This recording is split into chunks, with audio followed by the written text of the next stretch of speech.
Bienvenue à toutes et à tous pour cette nouvelle exploration. Aujourd'hui, on plonge dans un texte assez incroyable. Ancien, oui, mais d'une pertinence folle aujourd'hui. On va parler d'extraits du Manuel d'Épictète, le fameux philosophe stoïcien. Et notre source est une lecture audio de ce classique. Alors, notre but ici, c'est de voir un peu comment ces idées, qui ont presque 2000 ans, comment elles peuvent encore nous parler, nous éclairer aujourd'hui.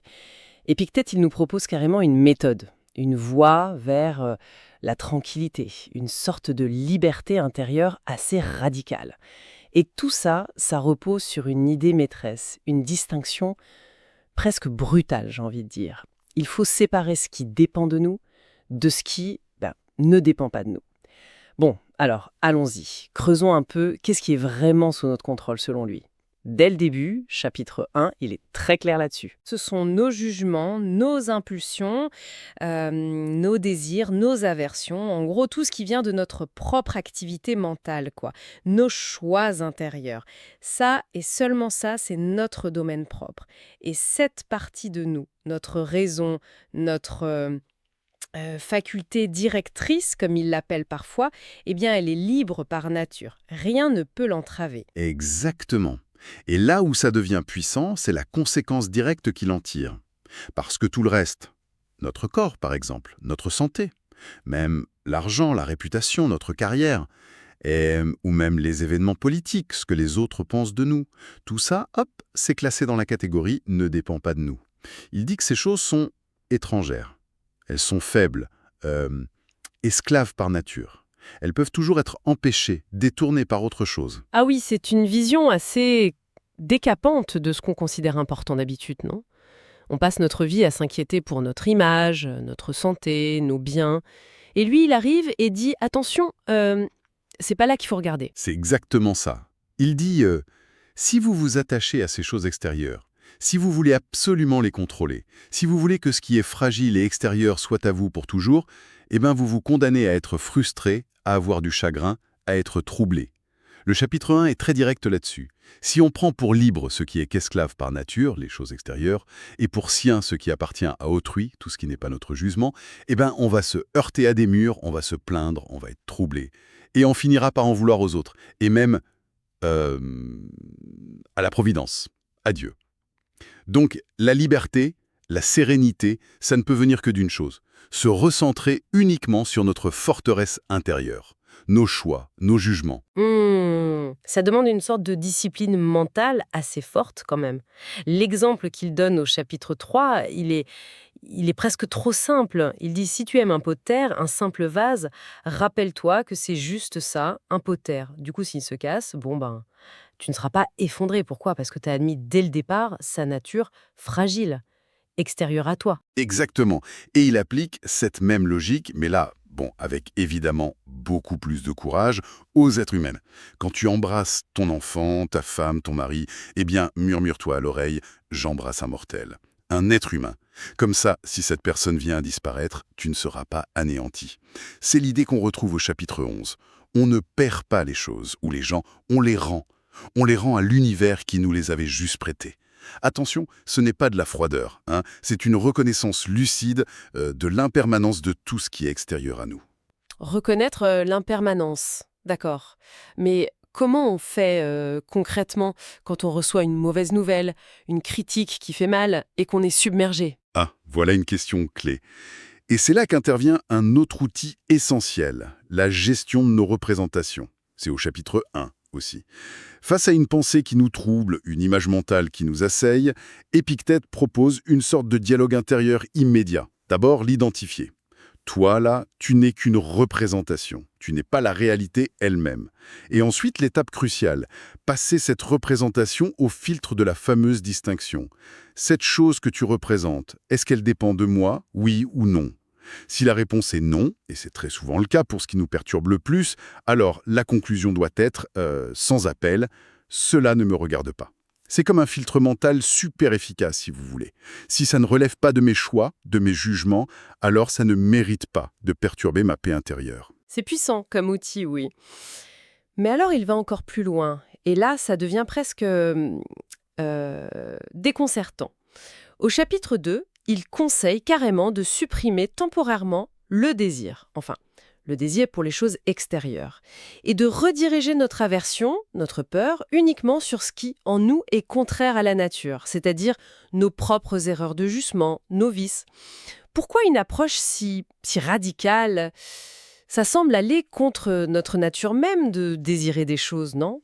L'objectif, c'est toujours le même, l'ataraxie, la fameuse tranquillité de l'âme, l'absence de trouble. Et la logique est implacable. Si tu désires quelque chose qui ne dépend pas de toi, la richesse, la santé parfaite, l'amour de quelqu'un qui ne t'aime pas, tu t'exposes, c'est presque mathématique, à la déception, à l'échec. C'est ce que dit le chapitre 2. Donc, en supprimant ce type de désir, tu supprimes la possibilité même d'être frustré par ce qui t'arrive de l'extérieur. Ah, d'accord. Donc, si je ne désire que ce que je peux obtenir par mes propres choix vertueux, être juste, courageuse, etc., alors là, je suis sûre de ne jamais être déçue. Rien de redoutable. C'est seulement l'opinion qu'on s'en fait qui la rend effrayante. Et c'est cette opinion qu'il faut craindre, pas la mort elle-même. Et cette logique, elle atteint son sommet au chapitre 8, avec ce conseil assez audacieux: ne cherche pas à ce que les événements arrivent comme tu le souhaites, mais veuille que les événements arrivent comme ils arrivent, et tu couleras une vie heureuse. Vouloir que les choses arrivent comme elles arrivent, ça me fait penser un peu à son analogie du banquet au chapitre 15, non? Tout à fait. C'est une très belle image, ça. Imaginez, vous êtes à un repas. Les plats circulent, quand un plat arrive à votre hauteur, hop, vous tendez la main, vous vous servez poliment, avec mesure. S'il passe devant vous sans s'arrêter, vous ne vous plaignez pas, vous n'essayez pas d'attraper le plat. S'il n'est pas encore arrivé jusqu'à vous, vous n'êtes pas là à trépigner d'impatience. Vous attendez tranquillement votre tour. Eh bien, c'est comme ça, dit-il, qu'il faut se comporter face aux enfants, à un conjoint, aux responsabilités, à la richesse. Prendre ce qui se présente, avec gratitude, avec modération, sans convoiter avec avidité ce qui n'est pas là ou ce qui est chez les autres. C'est une forme d'élégance stoïque, quoi. Oui, l'image est très parlante, c'est vrai. Mais revenons un peu au concret. Euh, Tous les jours, on fait face à des contrariétés, des gens qui nous énervent, des petits échecs. Comment on applique cette distinction contrôle, pas contrôle, et cette gestion des désirs quand on est en plein dedans? Quand quelqu'un nous met vraiment en colère, par exemple? Ah, ça, Épictète le martèle. C'est un point crucial, notamment au chapitre 5 et 20. Ce ne sont jamais les événements extérieurs ou les actions des autres en eux-mêmes qui nous troublent. Jamais. C'est toujours nos jugements portés sur ces événements ou ces actions. Si quelqu'un t'irrite, dit le chapitre 20, sache que c'est ton jugement qui t'irrite. La cause de ta colère, ce n'est pas l'autre personne. C'est ta propre évaluation interne. Ton jugement que son action est insupportable, ou injuste, ou irrespectueuse. Oui, mais bon, c'est plus facile à dire qu'à faire, ça, hein. Quand on se sent vraiment lésé ou insulté, c'est hyper difficile de pas blâmer l'autre, non? On a l'impression que c'est objectif qu'il a tort. Blâmer les autres, c'est la marque de celui qui n'a aucune formation philosophique. Le profane, il l'appelle. Blâmer soi-même, enfin, ses propres jugements erronés, c'est la marque de celui qui commence à progresser. Et ne blâmer personne, ni les autres, ni soi-même, ça, c'est la marque de celui qui est parfaitement éduqué, celui qui a achevé le travail.